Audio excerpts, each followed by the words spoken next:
Hi everybody, and welcome to Conservative Lady Talk. My name is Percy, and I'm going to be your forever host. So today I just pretty much want to do a page opener or page welcomer, and just kind of explain why I ended up going into conservatism. Eventually, I will get my friend on here, the one that helped me kind of get back into conservatism, and have him speak on his behalf, and, I think that'd be really great. So just like, a little background. I'm 21, I work. I don't want to go too much into that. I used to be a hardcore diehard liberal. I was an Antifa supporter, a big Antifa supporter, like to the point where I went to everything Antifa was at. I went to Occupy Portland. I've been to the ICE in Portland, Oregon. I used to live up in that general area. So, of course, I was right in the middle of all the political climate. And up there, it's pretty much either you're for Antifa or you're against them. And honestly, I'm against them nowadays. So a lot of it was like really hard politically for me to be able to sit there and be like, oh, I hate abortion. I think abortion's bullshit. And not have you like, oh, you're a trash person. You don't believe in reproductive rights. You don't believe in women. No, I believe in reproductive rights. I believe it's a woman's choice to have a baby. I just don't think it's her choice to kill one. I don't believe that's anybody's choice other than God. And, that may come across as like, oh, I'm a super snooty religious girl. No, I'm really not. I just believe that God's law comes before man's law. And, that's just one of those things. And obviously, no, this doesn't really follow a lot of God's law, my dressings. But, it's just the kind of woman I am. It's one of those things where a lot of people say, well, you pick and choose what you believe. But, I know the Bible in and out. But it's just, one of those things. So back to what I was saying. And so in high school, early middle school, so let's say from I believe it was 6th grade actually, when I started going more into conservatism and, that branch of politics. And I was like that up until almost my junior year of high school, but then I moved in with some very, very liberal parents.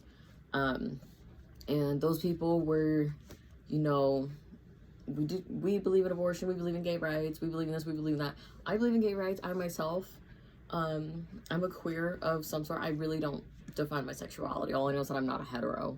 Not that there's anything wrong with that, actually. There's nothing wrong with being a hetero cis person. That's just not my game. But, it's also just one of those things where it's just kind of they indoctrinated that kind of lifestyle into me. And eventually it just became something that, without a doubt, I would sit there and just fight overall for liberalism and, the diehard cause of modern socialism, which if we want to talk about socialism, that's going to be a whole other video probably, because that's so much just to dive into. It's way too much. But more recently, with last month, 2 months ago actually, I started speaking to a friend. We kind of met at the end of April, more on a church Facebook page. I just pretty much threw up a whole post because there's a lot of people in my church, and I was trying to contact every single person individually. So much work, so much time. I figured, screw it, let's make a Facebook post. So, make this Facebook post. Hey, is everyone doing all right? I know COVID sucks, but what up? Trying to figure out if all my friends are safe and alive, if they need food, if they need gas money. I was willing to extend myself as much as I possibly could to help out my friends and my people. And, they're my family to me. They're more of a family to me than my own blood. So, I would do anything for them. And, then this guy responded, amazing guy. His name's Tyler. He's just honestly the most sweetest man I've ever met.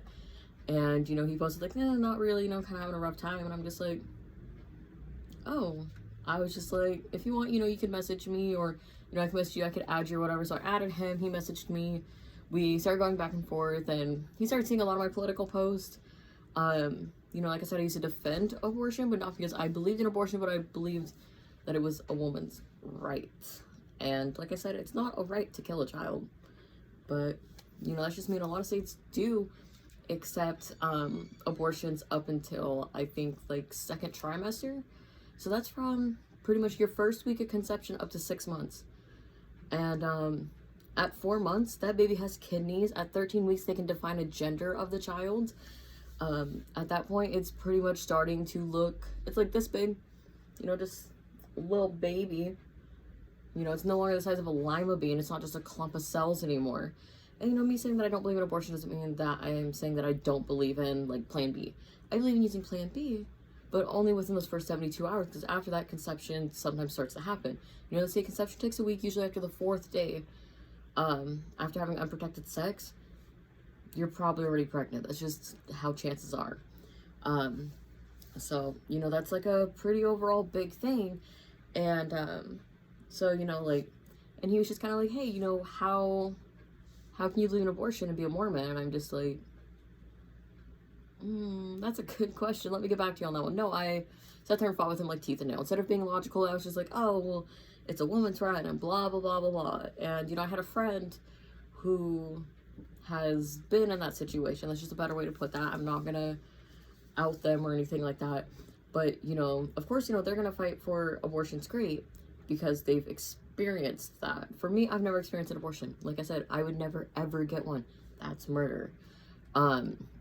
You know, that's just that kind of a thing. And, you know, him and I just started going back and forth through text messages, like, you know, this is what I believe in, and this is, you know, for him, he'd be like, that's what I believe in. I'd be like, well, this is what I believe in. And he's just like, that's contradictory. Like, do you hear what you're saying? Like, how it contradicts itself? Do you see all those so-called facts and that fake news that is so ever prevalent is sitting there, like, clouding your judgment kind of a thing? And I was just like, you know, in my heart, I just wanted to be like, F you, you know, just F you. Like, I don't want to be like, oh yeah, you're right. No, nobody ever wants to feel like their morals or their values are being attacked. Though I didn't feel attacked, I just didn't want to admit he was right. And as humans, that's a very common thing. You know, we never want to admit when we're wrong, but we always get the joy out of knowing that we're right. So, you know, I didn't want to just admit that to him. And so eventually, you know, him and I, we got together in person. At the time that we first started talking, he was living elsewhere and then came down to where I'm currently living, here in Salem. Beautiful city. But he ended up moving back down here. We ended up meeting up. We went to the bar next door. Got some burritos because they have honestly the best burritos in the whole city. When I got those burritos, sat and chatted politics and everything, and eventually I'm just sitting there just talking and realizing, oh my god, he's right about everything he says. Oh my god, I'm wrong. And then I started realizing, like, oh my god, sophomore year me would be so happy again. Like, because, like, you know, I kind of started being, like, more serious about conservatism by 8th grade, you know, when the whole 2012 election was happening with Obama and Mitt Romney. In school, we talked a lot about politics. It wasn't just like, oh, only liberals are great or only conservatives are great. Bleh. No. It was more just like, okay, this is what one side believes, this is what the other side believes. What the hell do you believe? Figure it out from there, kid. Oh, you believe in both? Well, here's a middle party. Or you can call yourself a moderate, or a libertarian, or a conservative, or a liberal, or a Democrat. You know, there's different variations of things. Usually when people say conservative, you know, I used to think, like, oh my god, those are Nazis. And then, like, when people say liberal, I still think far left. Like, you know, I always thought, like, oh my gosh, those are, like, the crazy far left people, blah, blah, blah. And then I was like, oh my gosh, I was a crazy far left person. You know, it's just one of those things where it's like, oh, that's a problem. You know, those far left people are Antifa. Those are, like, my mortal enemies in life, you know? And I can get way more into that later. But, you know, it was just kind of, like, one of those things where, you know, him and I just kept talking and talking and talking. And, you know, sorry, going back to, like, the whole, like, me talking with Tyler kind of thing. And, you know, I kind of just, like, brought that up to him. I was like, well, you know, if I would have been able to vote in 2012 when I was 13 years old, so that gives you kind of an age range of where I'm at. You know, my teacher asked us, you know, well, you know, like, what do you believe? And, you know, I'm just like, I think Mitt Romney would be a good person. And my teacher looked at me and he's like, you're a homosexual. You're at least on that queer spectrum and you want to vote for a Republican. I'm just like, yeah. Like, you know, I didn't see the problem with that. I don't know why my sexuality had to be politics. But that was also the same year, or it was 2013, towards the end of the Obama administration. The first Obama administration, I should say, where he created, you know, the ability for federally to have gay marriage and to prevent homosexual discrimination in the workplace and just in general, and with, like, the EEOC and everything like that can actually recognize that as a hate crime if need be. And he just kind of was just like, okay, like, my teacher, he was just like, that's a little odd. You want to explain yourself? So, you know, I sat there and, you know, I had, like, a whole booklet on, like, Obama's pros and cons and Mitt Romney's pros and cons. You know, I didn't know a lot about Mitt Romney. There wasn't a lot of information, I think, at that time. But overall, I just felt that his ability to be able to pull Massachusetts out of debt pretty much with a silver spoon and, you know, fix that, I believe that he had the chance to be able to fix the United States debt. That's just me. A lot of people think that Mitt Romney is a Republican rhino. And, you know, it's just one of those things. I can't honestly remember what rhino stands for, but it's pretty much just like, oh, I'm only running against this party because there's no open slots in the other party. And, you know, I've gotten people like that elected before when I worked in a canvassing job. So, you know, I was like, oh, you know, those exist, kind of a thing. And, you know, kind of made sense when some people were like, oh, you know, Mitt Romney might be a rhino. It's like, yeah, you might be right. But, you know, that kind of actually shocked my friend a bit. And, you know, just in general, like, especially, like, when I told him I believe in death penalty, he's just like, huh? My friend was very surprised to learn that I'm very, very pro-death penalty, and I always have been.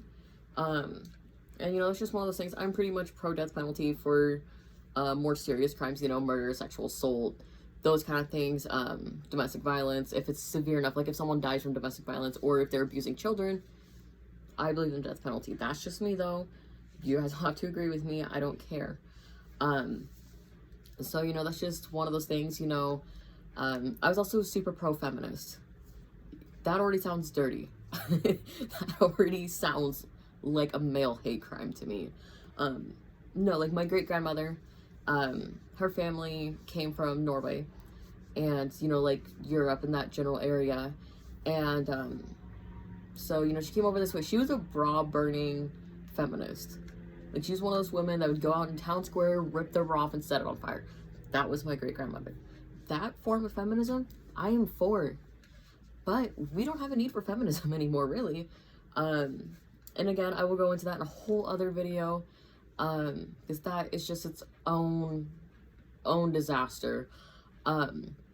But, you know, it's just like one of those things. And after him and I started talking, you know, he's like, well, you know, why don't you come to a rally? I ended up going to my first rally, I believe, technically not last week, not the week of the 4th. So I believe that would have been July 1st. But the week before, June 26th, I believe. And we went to a rally and I was like, wow, you know, this is actually super peaceful. You know, you always constantly hear about, like, protests turning violent or, you know, people acting like idiots. And, you know, for me, you know, I was usually part of that group that was kind of starting to act like idiots. I mean, I never broke and destroyed or vandalized things because that's not me. I don't really believe in violence as the answer, unless it comes to taking down communism or terrorists. And, of course, you know, the death penalty. But that's within reason. That's violence within reason. I don't believe in violence without reason. And I don't believe, you know, like, burning things up or breaking into stores and looting is the appropriate way to get your point across. I just believe that's you being a giant a-hole and not understanding that, yeah, you know, larger corporations can afford that, but should they have to? You know, it's a catch-22 for some people, but for me, it's just like, no, they shouldn't have to have insurance where if they get looted, that the bank will pay them back. That shouldn't be a thing. And I feel even worse for small businesses, because we had a small business here in Salem get targeted, and you know, I feel really bad for her. You know, she's really just trying to feed her kids. She's really an upstanding woman, super sweet. You know, people were going there to, like, break into her store and, like, destroy it because they didn't agree that she wanted to stay open during COVID to feed her children. I'm sorry, that is such a horrible person that she wants to feed her kids. Are you fucking kidding me? Like, she wanted to feed her kids. I'm sorry. If a woman wants to risk her life to feed her children, that is one hell of a woman. More power to her. Except if I had kids, I'd be more concerned staying home with them to make sure they aren't going to get sick. Not that COVID's really a big deal, but, you know, it's just one of those things. But, you know, it just kind of comes down to it, you know, like, after a while, we went to that rally. Everything was, like, peaceful and cool. I ended up meeting this really awesome politician. I actually met a couple of them. Super sweet. They both definitely have my vote. I love them to pieces. Just super upstanding men and women of our community. And then on top of that, you know, I actually got a voter registration form. I was already registered to vote as a Democrat. But as of last week, I believe it was, or the week before, I'm officially a registered Republican. That's honestly been one of my biggest achievements, I think, since high school. I haven't really done a lot since high school other than, like, work and make money and pay bills and move out of my adopted parents' house and then move out of my biological mother's house because I ended up moving in there for a little while. Sorry, I totally got distracted. My cat was like walking around my legs. But you know, and then I have like this really awesome flag, and then, you know, I got that one too. Like, I love those so much. And they came with like a crap ton of stickers, and they came with the Don't Tread on Me flag. But that flag's going to my buddy Tyler, the one that I was talking about. Pretty much my eye opener, my red pillar. And you know, he's super great. And then, you know, also kind of going back into it, sorry, it's a bit of a lengthy video, especially for an opening video. but you know, I was eventually targeted by Antifa. You know, I had some friends that didn't agree with me saying something that was honestly a misjudged portion on the right side. On the left side, I was more than accurate calling them terrorists. And at best, I call them racist terrorists because they are. So much for CHOP being a non-segregated area, am I right? Because everybody's so racist until you go to CHOP and there's literally segregation. Like, but, you know, it's just one of those things where, oh God, where was I? My brain's so broken.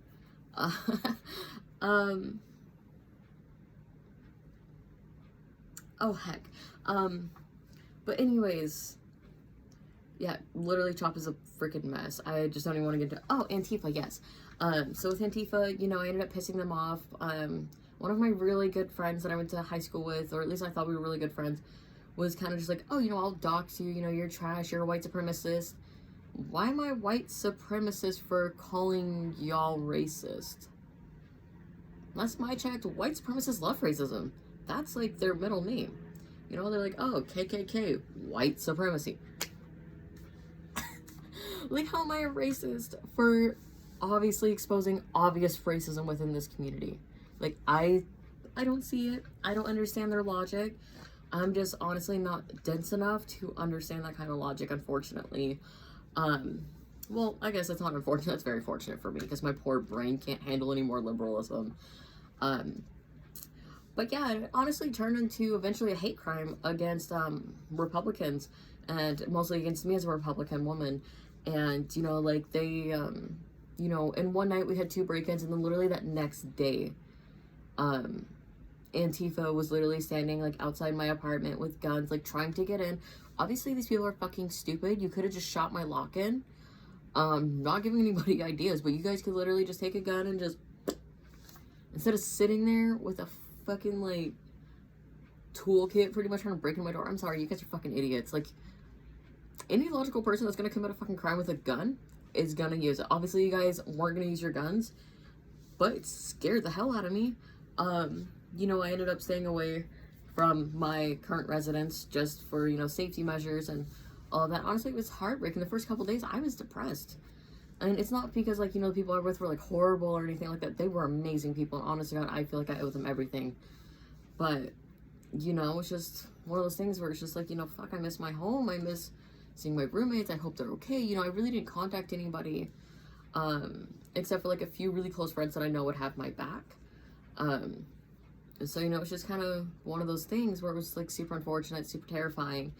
And, you know, eventually I came home, you know, nothing's really happened. Obviously those people got arrested. The biggest issue is one of those people that got arrested was my best friend. Somebody who I would take a bullet for back then. Currently, they were pretty much going to put a bullet in me. So I would no longer take a bullet for them. That's just, you know, my loyalty can only stretch so far in life, and I'm not letting it stretch to a toxic point. And, you know, unfortunately, you know, he got arrested. I pushed charges. He's wanted in other states for other federal gun-related charges. Then on top of that, one of the people that, like, encouraged the doxing and even doxed me was my own adopted sister, somebody who I look up to. To me, she was the idol in life. You know, I would look at her and I'm like, wow, like, I would love to be you. Not that, like, I wanted to physically, like, be her, but, you know, I wanted everything she had, you know. It wasn't even an envy. It was more of, like, a, you know, let's see what my sister does and see if I can do what she does, but better, or let's see if I can even do it. You know, she was my guiding person in life. You know, she's disabled. So, you know, she pushed past so many freaking barriers to even be able to get where she's at. And honestly, God, like, that's a really resilient woman. And, you know, I will never admit that she isn't a resilient woman or that she, you know, doesn't do great things in her life. But, you know, when she did that, it broke my heart. It's not even that I was mad at her or that I was sad. It was that I was literally betrayed by somebody who, you know, I loved. And, you know, I had so much respect for her. And, you know, I never thought that she'd be that kind of person. Honestly, a hard topic for me. Because, like I said, you know, she was just that person I always wanted to be, and I wanted to have, you know, kind of her lifestyle. You know, I wanted to have happy relationships and do all that. And, you know, now I have them. But, you know, pretty much from the time that I knew her up until, you know, then, I pretty much worshipped the ground she walked on. I loved her so much. And unfortunately, it's just one of those things where it's like, well, that relationship came to an end, let's make a better one with someone else, kind of thing, you know? But this has pretty much dragged on way longer than I thought it would. Here's like 1.5 million thoughts, pretty much. This whole video is just all my thoughts. Hopefully come back either later this week or sometime next week, and I'll have another video loaded and ready for you guys. Thank you so much for coming to Conservative Lady Talk. My name is Percy, and over again, I will talk to you later. Mwah.